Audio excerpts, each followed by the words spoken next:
ಪ್ರಾಥಮಿಕ ಕೃಷಿ ಮತ್ತು ಸಹಕಾರ ಕೃಷಿ ಮತ್ತು ಗ್ರಾಮೀಣ ಅಭಿವೃದ್ಧಿ ಬ್ಯಾಂಕ್ ಶ್ರೀನಿವಾಸಪುರ ಈ ಬ್ಯಾಂಕಿನ ಆಡಳಿತ ಮಂಡಳಿಗೆ ಈಗಾಗಲೇ ದಿನಾಂಕ 14/1/25 ಅವಿರೋಧವಾಗಿ 14 ಜನ ನಿರ್ದೇಶಕರು ಆಯ್ಕೆಯಾಗಿದ್ದರು. ಈ ದಿನ ಸಂಘದ ಅಂದರೆ ಬ್ಯಾಂಕಿನ ಪದಾಧಿಕಾರಿಗಳ ಚುನಾವಣೆಗಾಗಿ ಸಭೆ ಕರೆದಿದ್ವಿ. ಮತ್ತು ಅಧ್ಯಕ್ಷರ ಮತ್ತು ಉಪಾಧ್ಯಕ್ಷರ ಸ್ಥಾನಕ್ಕೆ ನಿಗದಿತ ಸಮಯದಲ್ಲಿ ಒಂದೊಂದೇ ನಾಮಪತ್ರ ಸಲ್ಲಿಸಲಾಗಿತ್ತು. ಮೊದಲು ಅಧ್ಯಕ್ಷರ ಸ್ಥಾನಕ್ಕೆ ಶ್ರೀ ಡಿ.ವಿ. ಅಶೋಕ್ ಅವರು ನಾಮಪತ್ರ ಸಲ್ಲಿಸಿದ್ದು, ಅವರಿಗೆ ಸೂಚಕರಾಗಿ ಶ್ರೀ ಬಿ. ಸೀತಾರಾಮ ರೆಡ್ಡಿ ಅವರು, ಅನುಮೋದಕರಾಗಿ ರೆಡ್ಡಪ್ಪ ಅವರು ಹಾಕಿದ್ದು.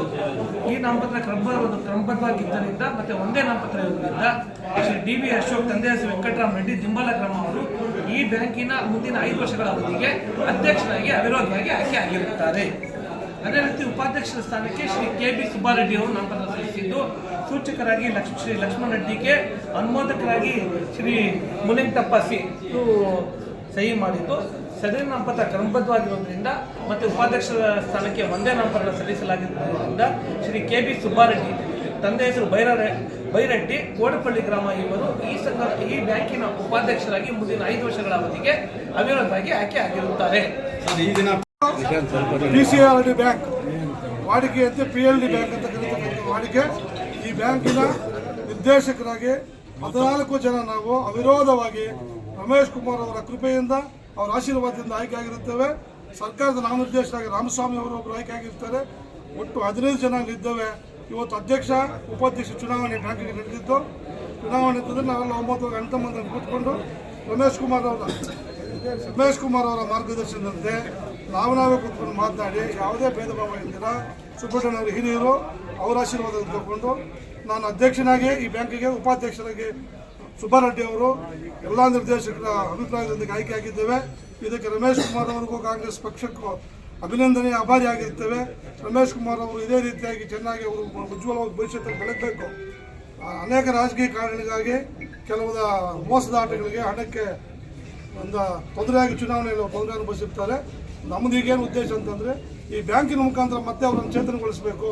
ಅವ್ರು ಬಂದರೆ ರೈತರಿಗೆ, ಬಡಬಗರಿಗೆ, ಮಹಿಳೆಯರಿಗೆ, ಕೂಲಿ ಕಾರ್ಮಿಕರಿಗೆ, ಎಲ್ಲ ವರ್ಗದವ್ರಿಗೂ ರಮೇಶ್ ಕುಮಾರ್ ಅವರು ಬಂದ್ರೆ ಆಚೆಗೆ ಬರ್ತಕ್ಕಂಥದ್ದು. ನಾವೆಲ್ಲ ಮೊನ್ನೆ ಅವ್ರ ಹತ್ರ ಹೋಗಿ ಮಾತಾಡಿದ್ದೇವೆ. ಅವರು ಅದಕ್ಕೆ ಒಂದು ಸಮ್ಮತವಾಗಿದ್ದಾರೆ. 1-2-3 ತಿಂಗಳು ಟೈಮ್ ಕೊಡಿ, ನನ್ನ ಮನಸ್ಸಿಗೆ ನೋವಿದೆ ಅಂತ ಹೇಳಿದ್ದಾರೆ. ಅವ್ರ ನೋವಿನಿಂದ ಹೊರಬರೋಕ್ಕೆ ನಾವೆಲ್ಲ ಕಾಯ್ತಾ ಇದ್ದೇವೆ. ಇದೊಂದು ಶುಭ ಸೂಚನೆ ಅಂತ ಕೂಡ ನಾವು ಸಂತೋಷಪಟ್ಟರು. 14 ಜನ ಅವಿರೋಧವಾಗಿ ಆಯ್ಕೆ ಆಗ್ತಾರಪ್ಪ, ನನಗೆ ಆತ್ಮ ತೃಪ್ತಿಯಾಗಿದೆ, ನನ್ನ ಹೆಸರು ಉಳಿಸಿದ್ದೀರಿ ಅಂತ ಹೇಳಿದ್ದಾರೆ. ನಮಗೇನಂದರೆ ಅವರ ಒಂದು ಶಬಾಷಗಿರಿ ಸಾಕು ನಮಗೆ ರಾಜಕೀಯದಲ್ಲಿ. ಅದಕ್ಕೋಸ್ಕರ ನಾವು ಅವರಿಗೆ ಬಹಳಷ್ಟು ಋಣಪಟ್ಟಿದ್ದೇವೆ. ಇದರ ಮುಖಾಂತರ ರಮೇಶ್ ಕುಮಾರ್ ಅವರು ಸಾರ್ವಜನಿಕ ಮುನ್ನೆಲೆಗೆ ಬರಬೇಕು ಅಂತ ಕೋರ್ಕೊಳ್ತಾ, ಇವತ್ತು ಬಂದಿರತಕ್ಕಂಥ ಎಲ್ಲ ಕಾಂಗ್ರೆಸ್ ಕಾರ್ಯಕರ್ತರು, ರಮೇಶ್ ಕುಮಾರ್ ಅವರ ಅಭಿಮಾನಿಗಳಿಗೆ ಕೈ ಮುಗಿದು ನಮಸ್ಕಾರವನ್ನು ಸಲ್ಲಿಸ್ತೇನೆ. ಆಗಿರ್ತಕ್ಕಂಥ ಎಲ್ಲರಿಗೂ ಅಭಿನಂದನೆ ಸಲ್ಲಿಸ್ತೇನೆ. ಎಲ್ಲರಿಗೂ ಭಗವಂತ ಹೋಗಲೇ ಮಾಡಲಿ. ಪತ್ರಕರ್ತ ಮಿತ್ರರು ಎಲ್ಲ ಬಂದಿದ್ದೀರಿ, నిమ్గో స్వాగత. ఇడీ జనతకి ನಾನು ఆభారియాగిರ್ತೇನೆ. మన నాయకుడు చెప్పినట్టు మనము అందరూ అమ్మతంగా బావాలని 15 మంది డైరెక్టర్లు వచ్చిండే మన కాంగ్రెస్ కార్యకర్తలు, లీడర్లు, పేపర్ మధ్యదವರು అందరూ చేరి మేము ఈ పొద్దు అన్యోన్యంగా ఈతావా మన పార్టీ పరువు కాకుండా మనం సంతోషంగా అందరూ ఉండాలనే ఉద్దేశం పెట్టుకొని మేమందరూ మాట్లాడుకొని ఈతావా అధ్యక్షులు అయితే చేయండము. దీంట్లో ఏమీ కుందు కొరత ఏమీ లేదు. మనము మన నాయకుడి మార్గదర్శనంలో నడిచినాము. మన పార్టీని బలపరచల్లా. మన తాలూకు వెనుకబడింది కాబట్టి మన నాయకుని మళ్ళా మనం ముందరకు తీసుకొని వచ్చి మన తాలూకులో కావలసిన పనులకి ముందువరిచ్చేట్టుగా మన నాయకుని మనం అందరూ ప్రోత్సాహం ఇచ్చి మన నాయకుని తేవాలనే ఉద్దేశము మన అందరిది.